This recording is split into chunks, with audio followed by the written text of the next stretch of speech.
Mr. Meddle makes another mistake. Once Mr. Meddle felt rather gloomy, and he went about with such a long face that his friends teased him about it. "Whatever is the matter?" they asked. "Have you lost a shilling and found sixpence?" "Don't be silly," said Mr. Meddle. "I'm sad because I am bored." "Look here, Meddle," said Gobo at once. "You haven't enough to do. That's what's the matter with you. You get a job of some kind, or go around helping people. That's the best cure for being bored or sad." "Is it really?" said Mr. Meddle. "Well, I'll do that then. I see that Biscuit, the grocer, wants another errand boy. Perhaps I could take that job." So off he went to Mr. Biscuit, and the grocer said yes, he could be an errand boy.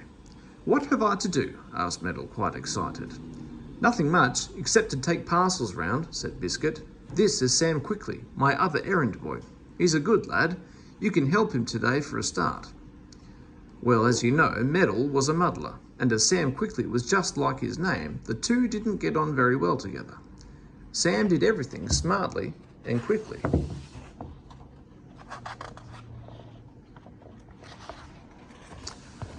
But old Meddle fell over sacks, trod on spilt potatoes instead of picking them up, and covered himself with flour almost at once.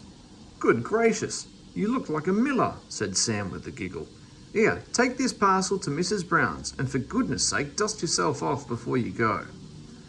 Meddle dusted himself so hard that the flour flew all over the place, and Sam sneezed.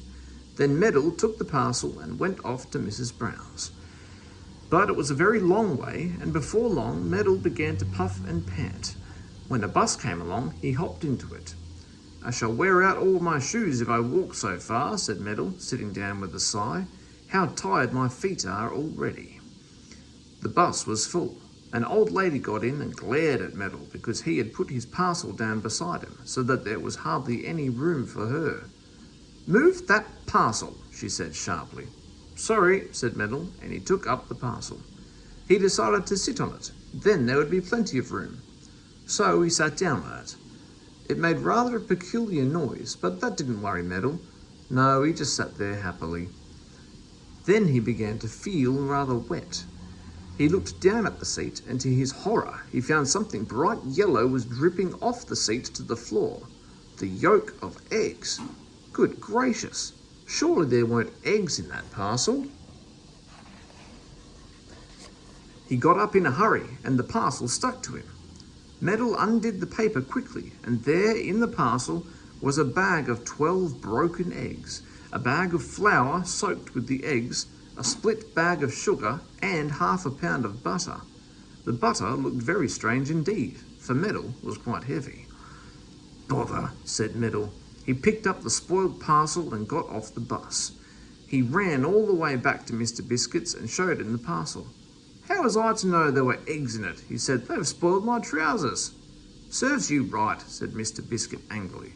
"What do I care about your trousers? Nothing at all. What I do care about is that you have spoiled Mrs. Brown's goods. Sam, make up another parcel for Mrs. Brown and take it yourself.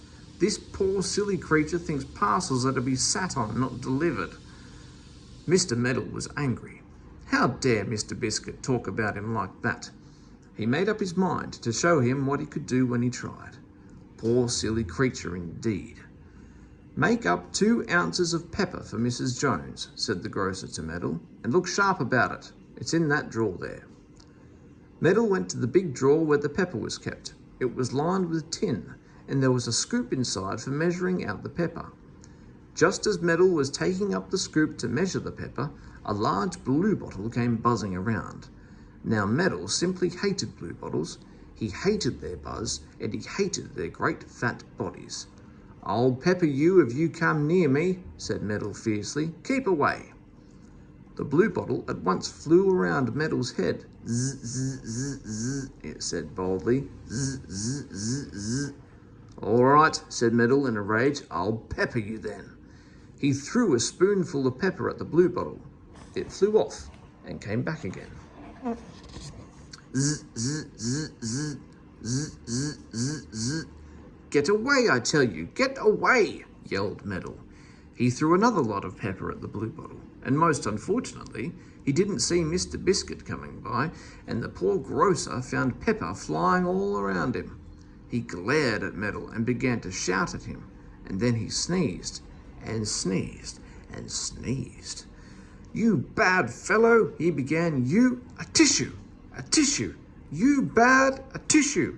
Wait till I get you, a tissue." Some customers came in, and they began to sneeze too. How they sneezed! They sneezed so much that they had to go out of the shop without buying anything, and that made Mr. Biscuit crosser than ever. He gave the surprised Meddle a good slap.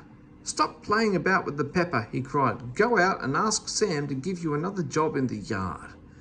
So out went Meddle, sneezing hard himself.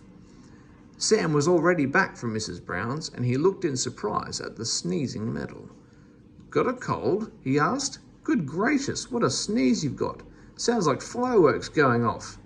Now come along and do a job of work. All these sacks of goods have got to be taken to the storehouse down the road, where Mr. Biscuit keeps a good many things." Meddle looked at the sacks. Well, that seemed easy enough. He would carry a sack as well as anyone. Here goes.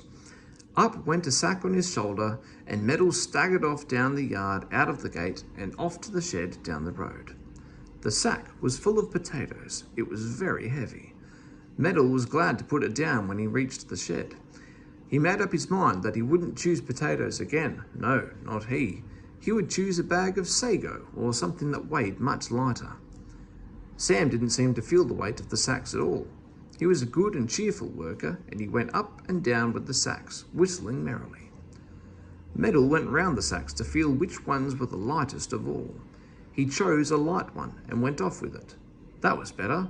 The next time, he again chose a light sack, so that Sam had to take all the heavy ones. "Look here," said Sam at last. "I'm carrying all the heavy ones, and you're picking the light ones. That won't do." "All right, I'll take a heavy one this time," said Meddle, and he picked up a sack that he knew was very, very light indeed. It was full of new sponges, dry and light as feathers, but Meddle pretended that it was a very heavy indeed, and groaned as he lifted the sack to his shoulder. Sam knew the sack was full of dry sponges. He knew it wasn't heavy. Meddle was just pretending. Sam was about to shout at Meddle when something fell on his head. A big drop of rain. Then Sam grinned and said nothing at all. It was going to rain, was it? Well, let Meddle take the sponges then, and see what happened. He'd be rather surprised.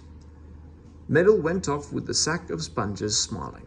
Aha! He had the lightest sack of all, as light as a feather. It wouldn't take him long to run down the street with that. It began to rain heavily. Thunder crashed overhead, and the rain became so heavy that a little rivulet trickled down Meddle's nose and ran off the end. Now you know what happens to your sponge when you fill it with water. It gets very heavy and very wet. Meddle had a whole sack full of sponges, and they began to get very wet indeed. The wetter they got with the rain, the heavier they felt. Meddle was carrying a whole rainstorm in those sponges. He staggered along with the sack, which got heavier and heavier every minute. Meddle couldn't understand it. Now how could a sack change from light to heavy without my putting anything into it? He said to himself. I can't understand it. The rain fell more heavily, and the sponges in the sack soaked up the pelting drops and almost dragged Meddle down to the ground. He staggered along, his knees bending under him. Behind him came Sam quickly, squealing with laughter, for he knew exactly what was happening. At last, the sponges were so heavy and so big with rain that the sack could no longer hold them. It burst, and Meddle was buried under a pile of great wet sponges. When the wet, cold, slithery things slid over him, Meddle gave a yell. What is it? What is it? What have I been carrying? Frogs? Toads? Fish? Oh, they've come alive and they're out of the sack. Help! Help! Meddle scrambled up and rushed home in great fright. Sam quickly laughed so much that he had to put his own sack down and wipe his eyes. Then he squeezed out the sponges and fetched a fresh sack for them. That's the last we'll see of our new errand boy, said Sam to himself, and a good thing too. He was right. Meddle didn't go near Mr. Biscuit's again. He sat by the fire to dry his things and looked gloomily into the flames. "Well, work's all right for some people," said Meddle to himself, "but it's no good for me. I've got too many brains to be an errand boy. It's a great pity that Mr. Biscuit doesn't sell brains. If he did, Sam Quickly would buy some and deliver them at Meddle's house, I'm sure."